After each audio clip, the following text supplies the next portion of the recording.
ওম শান্তি। আজ ৫ জানুয়ারি ২০২৬ আমরা বাবার অমূল্য মধুর মহাবাক্য শুনব। ওম শান্তি। মিষ্টি বাচ্চারা, বাবার শ্রীমতে তোমরা মানুষ থেকে দেবতা হয়ে যাও। গীতার জ্ঞান আর রাজযোগ তোমাদের সম্পূর্ণ পবিত্র বানিয়ে দেয়। আজকের মুরলি থেকে প্রশ্ন: সত্যযুগে সব জিনিস ভালো থেকে ভালো শতপ্রধান হয় কেন? উত্তর: কারণ ওখানে মানুষ শতপ্রধান হয়। যখন মানুষই ভালো তাহলে জিনিসপত্রও ভালো, আর মানুষরা খারাপ তো জিনিসপত্রও ক্ষতিকারক হয়। মানুষেরই প্রভাব বা ভাইব্রেশন জিনিসপত্রের উপর আসে। শতপ্রধান সৃষ্টিতে কোনো জিনিস বা বস্তু অপ্রাপ্ত নয়, কোনো কিছুই কোথাও থেকে চাইতে হয় না। ওম শান্তি। বাবা এই শরীর দ্বারা বোঝায়, তোমাদের জীব বলে, এতে আত্মাও আছে, আবার পরমপিতা পরমাত্মাও আছে। এটা প্রথম নিজেদের মধ্যে পাক্কা করো। এর জন্য দাদাও বলে ডাকা হয় একে। এটা তো বাচ্চাদের মধ্যে নিশ্চয় আছে, এই নিশ্চয়েই ঘোরাঘুরি করতে হবে। বাবা যার মধ্যে প্রবেশ করেছে বা অবতার নিয়েছে তার জন্য বাবা নিজেই বলে যে আমি এর অনেক জন্মের শেষ থেকেও শেষে আসি। বাচ্চাদের বোঝানো হয়েছে যে এটা হলো সর্বশাস্ত্রের শিরোমণি গীতার জ্ঞান। শ্রীমত অর্থাৎ শ্রেষ্ঠ মত। শ্রেষ্ঠ থেকে শ্রেষ্ঠ মত হলো উঁচু থেকে উঁচু ভগবানের, যার শ্রীমত থেকেই তুমি দেবতা হও। তুমি ভ্রষ্ট মানুষ থেকে শ্রেষ্ঠ দেবতা হও। তুমি আসোই এই জন্য যে বাবা নিজেই বলে আমি আসি তোমাদের শ্রেষ্টাচারী নির্বিকারী মতের দেবী দেবতা বানাতে। মানুষ থেকে দেবতা হওয়ার অর্থও বুঝতে হবে। বাবা বিকারী মানুষ থেকে নির্বিকারী দেবতা বানাতে আসে। সত্যযুগের মানুষরা দৈবী গুণের আর কলিযুগের মানুষরা অসুরী গুণের। সবটাই মানুষের নিয়েই সৃষ্টি, কিন্তু ওটা ঈশ্বরীয় বুদ্ধি আর এটা অসুরী বুদ্ধি। ওখানে জ্ঞান আর এখানে ভক্তি। জ্ঞান আর ভক্তি তো আলাদা আলাদা, তাই না? ভক্তির বই কত আর জ্ঞানের বই কয়টা? জ্ঞানের সাগর হলো বাবা, ওনার বই তো একটাই হওয়া উচিত। যেই ধর্ম স্থাপন করেছে তার বই একটাই হওয়া উচিত, যেটাকে রিলিজিয়াস বই বলে। প্রথম রিলিজিয়াস বই হলো গীতা, শ্রীমদ্ ভগবদ্ গীতা। এটাও বাচ্চারা জানে। প্রথম আদি সনাতন দেবী দেবতা ধর্ম ছিল নাকি হিন্দু ধর্ম? মানুষ বোঝে গীতা থেকে হিন্দু ধর্ম স্থাপন হয়েছে, আর গীতা গেয়েছে শ্রীকৃষ্ণ। কাউকে জিজ্ঞাসা করো তো বলবে শ্রীকৃষ্ণই গেয়েছে। কোনো শাস্ত্রেই শ্রী ভগবানুবাজ লেখা নেই। শ্রীকৃষ্ণের ভগবানুবাজ লিখে দিয়েছে। যে গীতা পড়েছে সে সহজেই বুঝতে পারবে। এখন তুমি বুঝতে পারো এই গীতা জ্ঞান থেকেই মানুষ থেকে দেবতা হয়েছ, যেটা এখন বাবা তোমাদের দিচ্ছে। রাজযোগ শেখাচ্ছে, পবিত্রও বানাচ্ছে। কাম মহাশত্রু, এর উপরই তোমরা হেরেছ। বাবা বলে কাম মহাশত্রু, এর দ্বারাই তোমরা হেরেছ। এখন এর উপর জিত পেতে হবে তোমাদের। যদি জিত পাও তাহলেই জগৎজিৎ অর্থাৎ বিশ্বের মালিক হয়ে যাবে।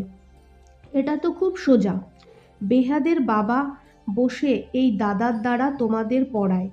ও হলো সব আত্মাদের বাবা, আর এ হলো বেহাদ সব মানুষের বাবা। নামই তো প্রজাপিতা ব্রহ্মা। তোমরা যদি কাউকে জিজ্ঞাসা করো যে বাবার নাম বলো তো, তাহলে তারা বলতে পারবে না। ব্রহ্মা বিষ্ণু শঙ্কর হলো ক্রিয়েশন।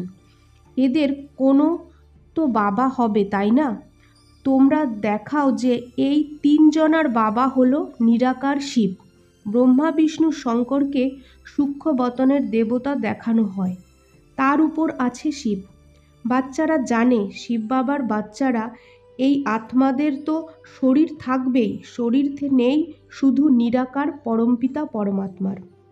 বাচ্চারা বুঝতে পেরেছে নিরাকার পরমপিতা পরমাত্মা, আমরা হলাম তার বাচ্চা। আত্মা শরীর দ্বারা কথা বলে। পড়ায় কে? গীতার জ্ঞান দেয় কে? নিরাকার বাবা। ওনার কোনো তাজ নেই, উনি জ্ঞানের সাগর, বীজরূপ চৈতন্য। তুমিও চৈতন্য আত্মা। সবাই ঝাড়ের বা বাগানের আদি, মধ্য আর শেষটা জানো, তাই না? হয়তো তোমরা মালি নও, কিন্তু বুঝতে পারো যে কিভাবে বীজ পোতে তার থেকে বাগান তৈরি হয়। এটা তো হলো জড় ঝাড়। তোমরা আত্মার মধ্যে সমস্ত জ্ঞান ধারণ করো, আর কোনো আত্মা তার জ্ঞান পায় এই শিব বাবার থেকে। বাবা হলো চৈতন্য মনুষ্য সৃষ্টির বীজরূপ। তাহলে ঝাড়ও মানুষেরই হবে। এটা হলো চৈতন্য ক্রিয়েশন। বীজ আর ক্রিয়েশনের মধ্যে পার্থক্য তো আছেই না। আমের বীজ পুঁতলে আম হয়, তারপর গাছ কত বড় হয়। তেমনি মানুষের বীজ থেকে কত মানুষ তৈরি হয়। জড় বীজে কোনো জ্ঞান থাকে না, এটা তো চৈতন্য বীজরূপ। তার মধ্যেই সারা সৃষ্টির জ্ঞান থাকে, যে কিভাবে সৃষ্টি হয়েছে, কিভাবে পালন, কিভাবে বিনাশ হয়েছে। একটা বিরাট বড় ঝাড় শেষ হয়ে কিভাবে আর একটা ঝাড় তৈরি হয়, এটা গুপ্ত আছে। তোমার জ্ঞানও গুপ্ত, বাবাও গুপ্ত। তোমরা জানো এখন কলম লাগছে। এখন তো সবাই পতিত হয়ে গেছে। ভালো বীজ থেকে প্রথম প্রথম নম্বরে যে পাতা বেরোয় তারা কারা ছিল? সত্যযুগের প্রথম পাতা তো শ্রীকৃষ্ণেরই বলা হয়, লক্ষ্মীনারায়ণ নয়। নতুন পাতা ছোট হয়, তারপর আস্তে আস্তে বড় হয়। তাহলে এই বীজের কত মহিমা, তাই না? এটা তো চৈতন্য, এরপর পাতা বের হয়, তার মহিমা হয়। এখন তোমরা দেবী দেবতা হচ্ছ, দৈবী গুণ ধারণ করছো। মূল কথাটাই হলো আমাদের দৈবী গুণ ধারণ করতে হবে, এনার মতো হতে হবে। চিত্রও আছে, এই চিত্র যদি না থাকতো তাহলে বুদ্ধিতে জ্ঞানও থাকতো না। এই চিত্র খুব কাজে লাগে। ভক্তি মার্গে এই চিত্রেও পুজো হয়। এই জ্ঞান মার্গে এই চিত্র থেকে আমরা জ্ঞান অর্জন করি যে এরকম হতে হবে। ভক্তি মার্গে এরকম বোঝো না যে আমাকে এরকম হতে হবে। ভক্তি মার্গে কত মন্দির তৈরি হয়, সব থেকে বেশি মন্দির কার হবে? অবশ্যই শিব বাবার হবে, যে বীজরূপ। তারপর প্রথম ক্রিয়েশন মন্দির হবে, তারপর প্রথম ক্রিয়েশনের মন্দির হবে। প্রথম ক্রিয়েশন এই লক্ষ্মীনারায়ণ। শিবের পর এদের পুজো সব থেকে বেশি হয়। মাতারা তো জ্ঞান দিতে পারে, ওদের পুজো হয় না। বাবা তোমাদের পড়ায়, তুমি কারোর পুজো করো না। পড়ায় যারা, তাদের পুজো করা যাবে না। তুমি পড়ে যখন সত্যযুগে অনপড় হবে, তখন তোমাদের পুজো হবে। তোমরাই দেবী দেবতা হও। তোমরাই জানো যে যে আমাদের দেবতা বানায় তার আগে পুজো হবে, তারপর আমাদের পুজো হবে, তাও নম্বর অনুসারে। শরীর 5 তত্ত্ব দিয়ে তৈরি, তাই না? 5 তত্ত্বের পুজো করো বা শরীরের পুজো করো, একই হয়ে যায়। এই জ্ঞান তো বুদ্ধিতে আছে যে লক্ষ্মীনারায়ণ সমস্ত বিশ্বের মালিক ছিল।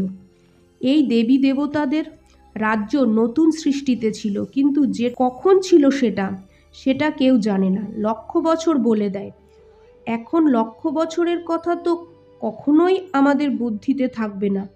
এখন তোমাদের মনে পড়েছে যে 5000 বছর আগের কথা। আদি সনাতন দেবী দেবতা ধর্ম ছিল।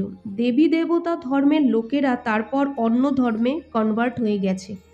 পবিত্র হওয়ার জন্য নিজেদের দেবী দেবতা বলা হয়, অপবিত্রদের দেবী দেবতা বলা যাবে না। মানুষ দেবী দেবতার পুজো করে কারণ তারা নিজেরাই অপবিত্র। অপবিত্ররা পবিত্রদের সামনে মাথা নিচু করে। ভারতে কন্যাদের পুজো করা হয়। ভগবানুবাজ, আমি তোমাদের রাজযোগ শেখাই, তারপর এই দুনিয়ার শেষ হয়ে যাবে, শাস্ত্র কিছুই থাকবে না। তারপর ভক্তিমার্গ থেকে এই শাস্ত্র আসবে। জ্ঞান মার্গে শাস্ত্র থাকে না।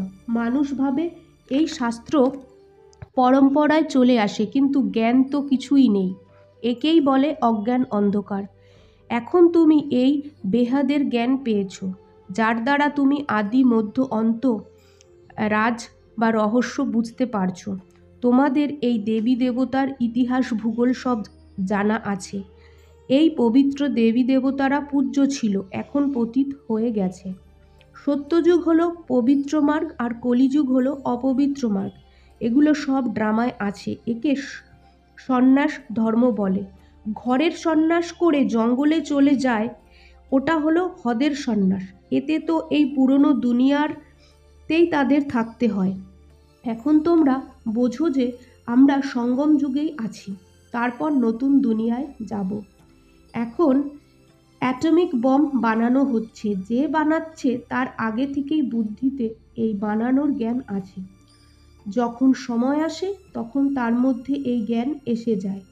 যার মধ্যে সেন্স আছে সেই কাজ করে আর অন্যদেরও করায়। কল্প যে পাঠ চলে আসছে সেটাই হতে থাকবে। এখন তোমরা কত নলেজফুল হও, এর থেকে বেশি নলেজ কিছুই নেই। তুমি এই নলেজ থেকে দেবতা হয়ে যাও। ওটা হলো মায়ার নলেজ, যার থেকে বিনাশ হয়। আচ্ছা, ওম শান্তি। আজকের ধারণা: 1. গুপ্ত জ্ঞানের স্মরণ করে খুশিতে থাকতে হবে। দেবতাদের ছবি সামনে দেখে ওনাদের নমস্কার বন্দনা না করে ওনাদের মতো হওয়ার জন্য দৈবী গুণ ধারণ করতে হবে। 2. সৃষ্টির বীজরূপ বাবা আর ওনার চৈতন্য ক্রিয়েশনকে বুঝে নলেজফুল হতে হবে। এই জ্ঞানের থেকে বেশি কোনো জ্ঞান হতে পারে না। এই নেশায় থাকতে হবে। আজকের মধুর বরদান: এক বাবা আর কেউ না, এই পার্টের স্মৃতি দ্বারা স্থিতি তৈরি করা বাচ্চারা শ্রেষ্ঠ আত্মা ভব। এক বাবা আর কেউ না, এই পার্ট সবসময় যদি মনে থাকে তাহলে স্থিতি একরস হয়ে যাবে। কারণ জ্ঞান তো সব পেয়ে গেছো। অনেক পয়েন্ট আছে, কিন্তু পয়েন্ট থাকলেও পয়েন্ট রূপ থাকো। এটা হলো ওই সময়ের কামাল, যেই সময় কেউ নিচের দিকে টানার চেষ্টা করে। কখনো কথা নিচের দিকে টানবে, কখনো কোনো ব্যক্তি, কখনো কোনো জিনিস। এটা তো হবেই, কিন্তু সেকেন্ডের মধ্যে এই সমস্ত বিস্তার শেষ হয়ে একরস স্থিতি থাকলে তাহলে বলা যাবে শ্রেষ্ঠ আত্মা ভবর বরদানী। আজকের স্লোগান: নলেজের শক্তি ধারণ করো তো বিঘ্ন মারার বদলে। নলেজের শক্তি ধারণ করো তো বিঘ্ন মারার বদলে হেরে যাবে। ওম শান্তি।